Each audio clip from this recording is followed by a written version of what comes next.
Scars of Sadness.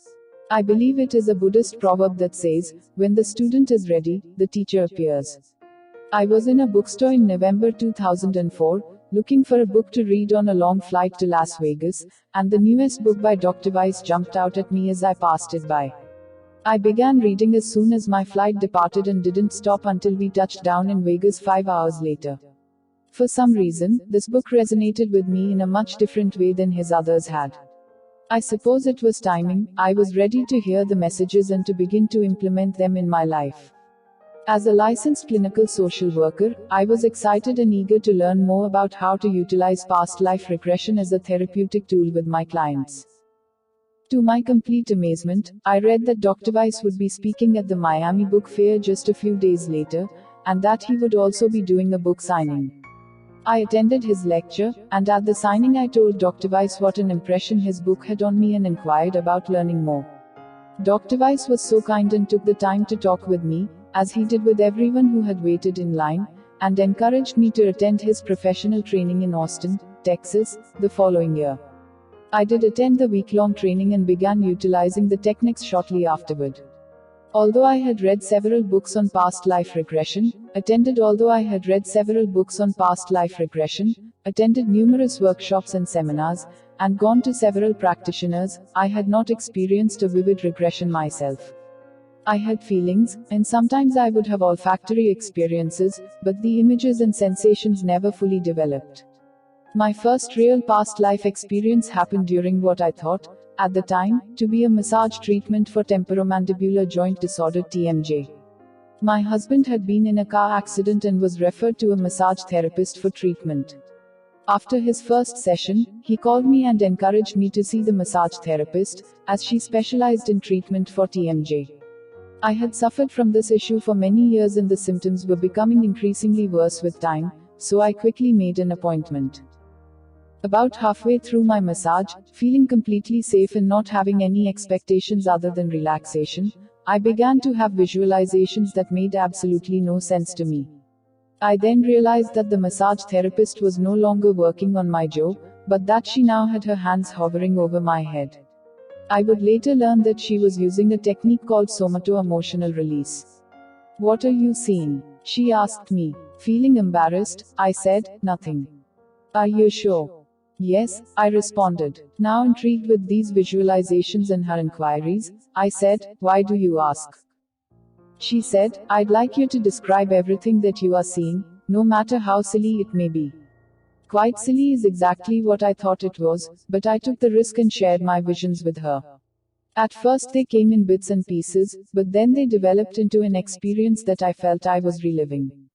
I had begun to see an ocean with a ship sailing away in the distance. On the ship were several men who looked like Vikings. They were sailing away from me, and I realized that these Vikings had left me alone on a deserted island. The time was at least 1,000 years ago, and the feeling was dark and grim. It was at that moment that I felt my stomach and realized that I was at least 6 months pregnant. I then became aware of who had impregnated and left me. It was my own father in that lifetime. He was one of the Vikings on the ship, and he had abandoned me on this island. I was just a young girl. I felt flooded with a number of overwhelming emotions: shame, embarrassment, isolation, sadness, anger, and ultimately pure despair. Out of desperation, I took a sword and plunged it into my stomach on the bottom left side. My intention was to kill the baby, but I believed that it was also to kill myself. My next memory was of delivering a baby, completely by myself, on this island. The baby was dead. I emerged from this experience without knowing the end of this girl's lifetime, but it was clear to me that this was a vivid past life memory. The first thing that I did was to touch the area where the sword had entered my stomach. It was the exact area that had inexplicably developed a skin irritation about 6 months earlier, which had left a white scar about 3 inches in width and an inch in length. I had been to several doctors, none could figure out what it was or how it originated. It would not go away with any treatment. The last doctor had said that if it did not disappear in a month, they would have to do a biopsy. When I arrived home to tell my husband about the experience, I pulled away the clothes that were covering the scar to show him the site where the sword had entered my body in the past lifetime. To my surprise, the mark had significantly diminished. The next morning, when I awoke, it was completely gone. It has never returned. Perhaps even more important, that was the turning point when my husband and I began planning to start a family. We had been married for many years and had discussed this possibility for a long time, but I had never been ready to proceed. I feared that something would be wrong with the baby, that it would not love me, and that my husband would leave me once we had a child, even though he had given me no reason to believe that this would happen. But now I understood where my concerns had come from. I had had them for 1,000 years. I realized that I no longer needed to bear the scars of that lifetime. Indeed, when I uncovered their source, they disappeared. We are now the very happy and proud parents of a beautiful little girl. Jennifer Williams. Each of these stories not only echoes past life themes but also demonstrates how much we have underestimated the power and the limits of the human mind. Jennifer's story contains so many of these consciousness expanding elements. For example, a scar appearing and then disappearing at the very location of a past life wound. As I have mentioned previously, researchers have amply documented a similar phenomenon in children who have significant birthmarks at the site of traumas from past lives.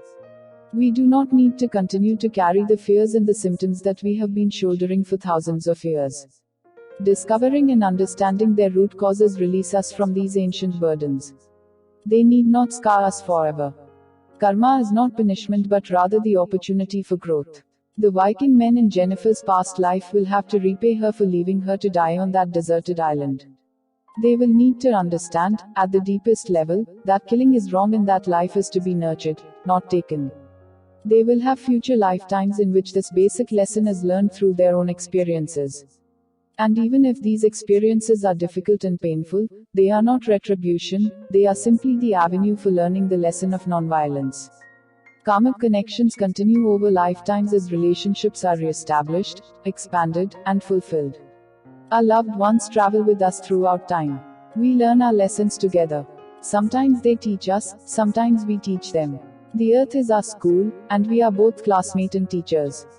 When we remember our past lives together, a deep appreciation of our shared journey emerges. The quality of the relationship is deepened. An abiding patience is acquired, because we can see the multifaceted and eternal nature of the connection. Understanding allows us to enter the hearts and the minds of other people. This is true empathy. We know the origin of their fears, their hopes, and their behavior. Seeing all this, we no longer take their actions personally. We can be patient and accepting. Understanding is the basis of love, writes the Zen monk Thich Nhat Hanh. The following story of Christy and her son, Austin, richly illustrates this lesson. Soulmate. This is a part of Zindagi Ki Roshni consultancy.